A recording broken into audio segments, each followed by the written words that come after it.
بسم اللہ الرحمن الرحیم۔ السلام علیکم دوستو، یہ بات سچ ہے کہ ماں کی خدمت جنت میں ضمانت ہے۔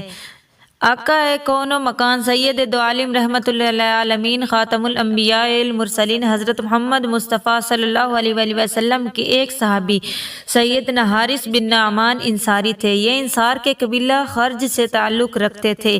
تمام غزوات خصوصاً غزوہ بدر میں شرکت سے مشرف ہوئے۔ دین کے پاسدار، دل کے فیاض، نیز ان سب خوبیوں کے ساتھ اپنی ماں کے بہت فرما بردار اور خدمت گار تھے۔ حضرت عائشہ سے روایت ہے کہ رسول کائنات صلی اللہ علیہ وآلہ وسلم نے ارشاد فرمایا، میں جب جنت میں داخل ہوا تو میں نے تلاوت کی آواز سنی۔ دریافت کیا یہ کون ہے؟ جواب ملا حارث بن نعمان ہے۔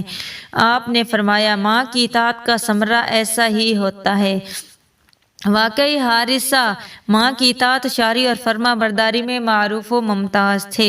ایک دفعہ رسول اللہ صلی اللہ علیہ وآلہ وسلم کی خدمت میں حضرت جبرائیل تشریف فرما تھے کہ حضرت حارثہ سلام کرتے ہوئے پاس سے گزرے۔ جب واپس لوٹے تو حضور صلی اللہ علیہ وآلہ وسلم نے ان سے دریافت فرمایا، حارثہ تم ان صاحب کو دیکھا تھا جو میرے پاس بیٹھے ہوئے تھے؟ حضرت حارثہ نے کہا، جی حضور۔ آپ صلی اللہ علیہ وآلہ وسلم نے فرمایا، وہ جبرائیل تھے، جب تم نے سلام کیا تو انہوں نے تمہارے سلام کا جواب دیا تھا۔ قارئین، آپ نے پڑھ لیا کہ ماں کی خدمت کی وجہ سے اتنا بڑا مقام عطا کر دیا جاتا ہے۔ ہمارے آقا صلی اللہ علیہ وآلہ وسلم کا ارشاد پاک ہے کہ جنت ماں کے قدموں تلے ہے۔ جنت ابدی خوشی اور دائمی کا مرکز کی آخری منزل ہے، لہٰذا یہ آخری منزل ماں کی دہلیز کا زینہ اول ہے۔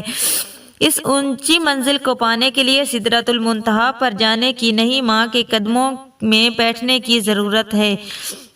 ماں کی قدر و منزل کا اس سے بڑھ کر کیا ثبوت ہو سکتا ہے کہ کونین کے ولی سیدہ حلیمہ سعدیہ کے آنے پر سر قد کھڑے ہو جاتے اور دنیا بھر سے نرالی اپنی کالی کملی زمین پر بچھا دیتے۔ سیدہ حلیمہ سعدیہ آپ کی حقیقی ماں نہیں بلکہ دودھ پلانے والی رضائی ماں تھی، لیکن پھر بھی تکریم کا یہ انداز، سبحان اللہ، کیا کہنا! آپ فرماتے، آئیے میری امی جان۔ وحشت کا یہی تو تصور ہے کہ وہاں تو سب کچھ بن مانگے ملے گا اور من چاہی نعمت میسر ہوگی۔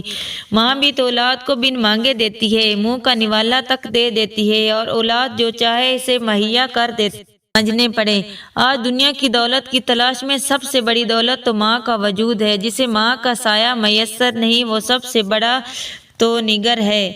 ضروری نہیں کہ ماں کا تعلق بڑے سے خاندان، شاہی خاندان سے تعلق رکھنے والی یا معمولی محنت کش گھرانے سے ہو، وہ ہر ایک کے لیے، حتیٰ کہ ماں نبی وقت کے لیے بھی احترام کا مرکز ہوتی ہے۔